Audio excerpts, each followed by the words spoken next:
Oi, gente, tudo bem? Hoje vamos à leitura do capítulo 9 de Atos dos Apóstolos. Então, pegue aí suas canetas, sua régua, seu caderno e bora começar. Eu tô fazendo a leitura agora com um palito, sabe palito de fazer a unha? Que fica mais fácil quando eu vou marcar assim, que aí eu não risco, né? Que eu pegava uma caneta antes e ia fazendo assim. Agora eu tô fazendo com um palitinho. Então, bora lá. Vinde, Espírito Santo, enchei os corações dos vossos fiéis e acendei neles o fogo do vosso amor. Enviai o vosso Espírito e tudo será criado e renovareis a face da terra. Oremos. Ó Deus, que instruíste os corações dos vossos fiéis com a luz do Espírito Santo, fazei que apreciemos certamente todas as coisas segundo o mesmo Espírito e gozemos sempre de sua consolação. Por Cristo, Senhor nosso. Amém. Que o Espírito Santo nos dê discernimento e sabedoria para esta leitura, em nome do Pai, do Filho e do Espírito Santo. Amém. Bora lá então, capítulo 9.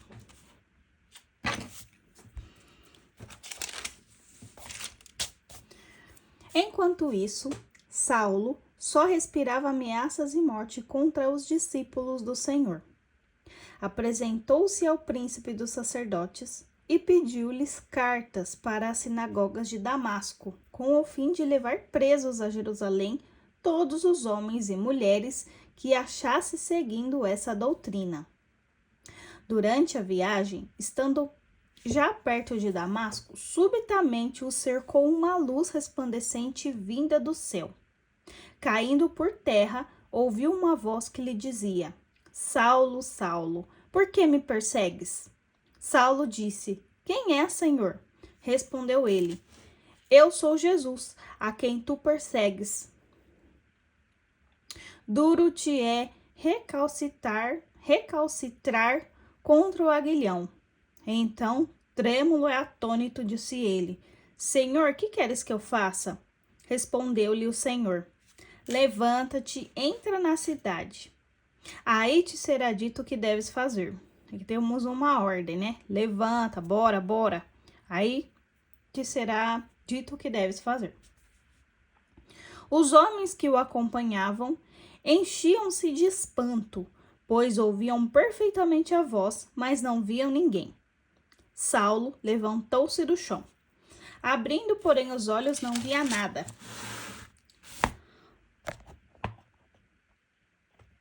Tomaram-no pela mão e o introduziram em Damasco, onde esteve 3 dias sem ver, sem comer nem beber. Havia em Damasco um discípulo chamado Ananias. O Senhor, numa visão, lhes disse: Ananias, eis-me aqui, Senhor, respondeu ele. O Senhor lhe ordenou: Levanta-te e vai para a rua direita e pergunta em casa de Judas por um homem de Tarso chamado Saulo. Ele está orando. Aqui temos uma ordem, né? Ordenou. Este via numa visão um homem chamado Ananias entrar e impor-lhe as mãos para recobrar a vista. Ananias respondeu: Senhor, muitos já me falaram deste homem. Quantos males fez aos teus fiéis em Jerusalém? E aqui ele tem poder dos príncipes dos sacerdotes para prender a todos aqueles que invocam o teu nome. Mas o Senhor lhe disse: Vai, porque este homem é para mim um instrumento escolhido, que levará o meu nome diante das nações, dos reis e dos filhos de Israel.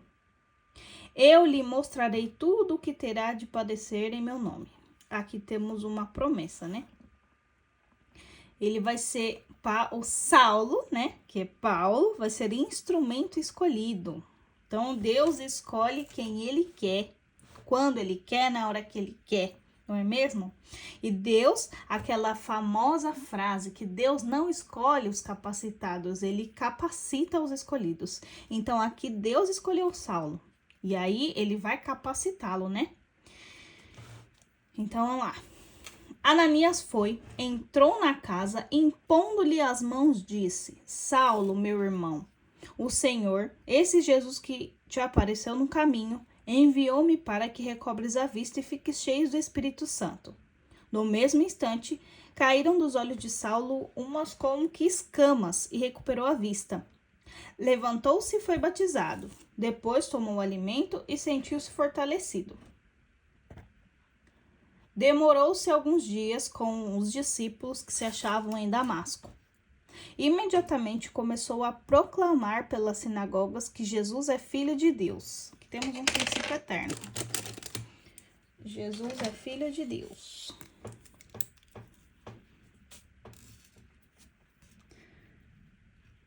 Então, aqui 20, ó. Imediatamente... Eita!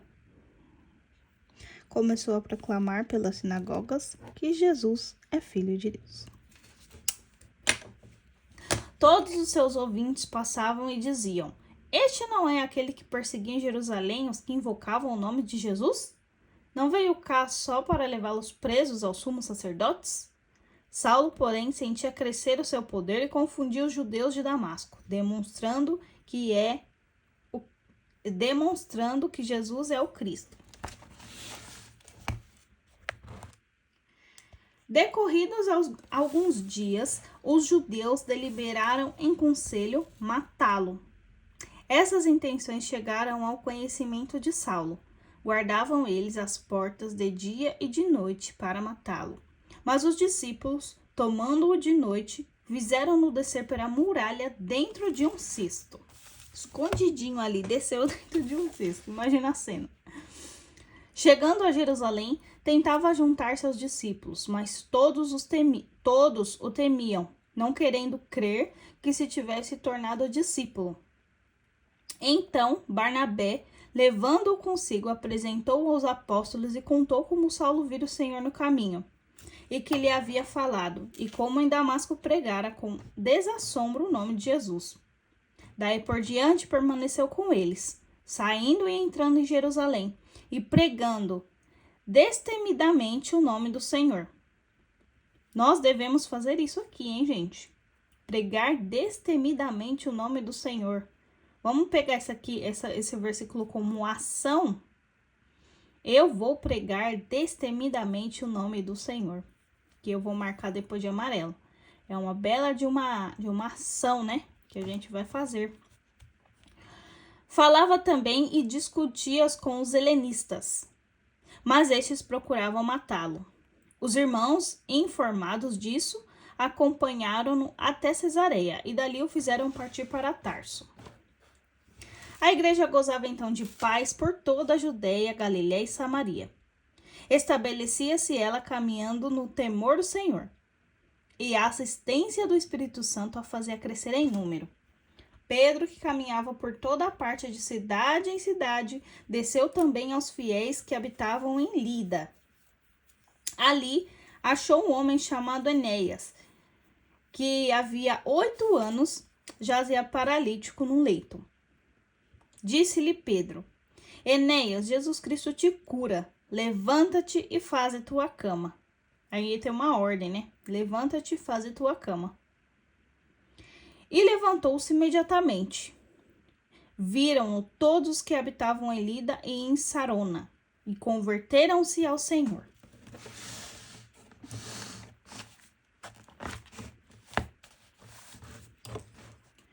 Em Jope havia uma discípula chamada Tábita, em grego Dorcas.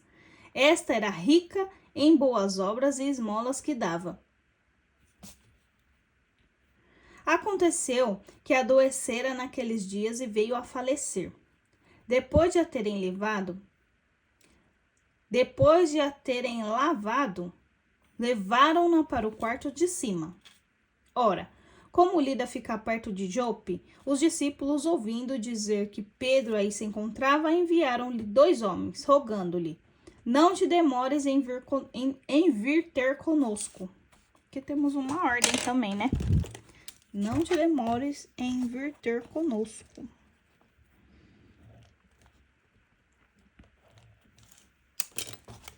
Pedro levantou-se imediatamente e foi com eles. Logo que chegou, conduziram-no ao quarto de cima. Cercavam-no todas as viúvas, chorando e mostrando-lhe as túnicas e os vestidos que Dorcas lhes fazia quando viva. Então, tendo feito todos saírem, pôs-se de joelhos e orou. Olha aqui, ó. Outra ação.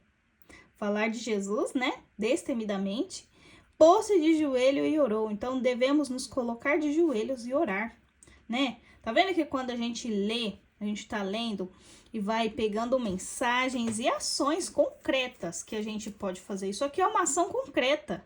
Me colocar de joelho e orar. Ação. Vou me colocar de joelho e vou orar. Vou rezar a Deus. Tá vendo? Uma ação concreta, algo físico aqui que dá pra gente fazer. Então, é muito legal a gente pegar, assim, essas ações que estão aqui já. Voltando-se para o corpo, disse: Tabita, levanta-te. Ela abriu os olhos e, vendo Pedro, sentou-se. Ele a fez levantar-se, estendendo-lhe a mão. Chamando os irmãos e as viúvas, entregou-lhe a viva. Esse fato se espalhou por toda Jope e muitos creram no Senhor. Pedro permaneceu ainda muitos dias em Jope, em casa de um curtidor chamado Simão. E aqui terminamos, né? Palavra do Senhor, graças a Deus. Terminamos aqui mais um capítulo. Aqui tá falando sobre o chamado de Saulo, né? Chamado de Saulo. E é muito legal que a gente tá lendo e a gente consegue ver de fato ações concretas pra gente fazer. E é assim que a gente vai fazendo o nosso diário espiritual, né? A gente vai ler os capítulos, um capítulo por dia, vai tirar dali as ordens, as promessas e os princípios eternos, e depois uma mensagem. O que Deus falou comigo nesse capítulo aqui? E diante disso, que ação eu posso fazer? Aqui a gente tem vários exemplos, né? Que ação? Ações concretas. Eu vou fazer isso, eu vou rezar, vou falar. E é muito legal a gente pegar ações que já estão escritas aqui, que a gente pensa em alguma coisa para fazer, mas quando tá escrito assim, ó, pá, é isso. É o Espírito Santo falando com a gente. Dobra esse joelho no chão e vai orar. É aqui o Espírito Santo falando comigo, falando com você. Se põe de joelho e vai orar. Fale de Jesus destemidamente, né? Tá com vergonha? Não se envergonhe. Não se envergonhe, porque Jesus falou que se você se envergonhar, ele vai se envergonhar também, né? Deus se envergonha. Então, não se envergonhe. Fale destemidamente de Jesus. Então é isso, gente. Terminamos aqui. Vou fazer as minhas leituras. Vou fazer a minha leitura novamente, para poder marcar certinho aqui, bonitinho, né? E ó, estamos indo, hein? Muito satisfatório. Fala sério, se não é muito satisfatório. Muito lindo, muito maravilhoso essa presença, né? Essa conversa com Deus, Deus falando com a gente, o Espírito Santo nos falando com a gente, nos guiando no que a gente deve ou não deve fazer. Então, vou colocar aqui, ler de novo, marcar certinho, fazer as minhas anotações e até o próximo.